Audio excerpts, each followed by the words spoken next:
সরকারি বাংলা কলেজে জাতীয়তাবাদী ছাত্রদলের সদস্য সংগ্রহ ফর্ম বিতরণ কর্মসূচি অনুষ্ঠিত হয়েছে। রবিবার সকালে বাংলা কলেজ অডিটোরিয়ামে সরকারি বাংলা কলেজ ছাত্রদলের আহ্বায়ক মুখলেসুর রহমানের সভাপতিত্বে এই অনুষ্ঠানে প্রধান অতিথি হিসেবে উপস্থিত ছিলেন বাংলাদেশ জাতীয়তাবাদী ছাত্রদলের সাংগঠনিক সম্পাদক আমানুল্লাহ আমান। অনুষ্ঠানটি সঞ্চালনা করেন বাংলা কলেজ ছাত্রদলের ভারপ্রাপ্ত সদস্য সচিব হাফিজুর রহমান হাফিজ। উপস্থিত ছিলেন বাংলা কলেজের ছাত্রদলের সাবেক সভাপতি আয়ুব ও সাধারণ সম্পাদক টিটু সহ সাবেক অনেক নেতৃবৃন্দ।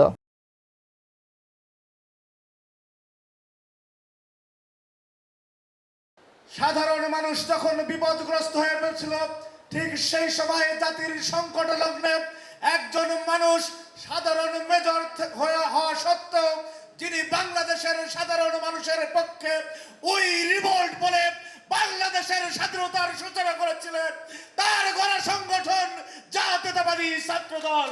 শহীদ রাষ্ট্রপতি জিয়াউর রহমান বীর উত্তম তিনি তার স্ত্রী এবং সন্তানদেরকে বিপদে ফেলে বাংলাদেশের মানুষের কথা চিন্তা করে বাংলাদেশের স্বাধীনতা যুদ্ধের সূচনা করেছিলেন।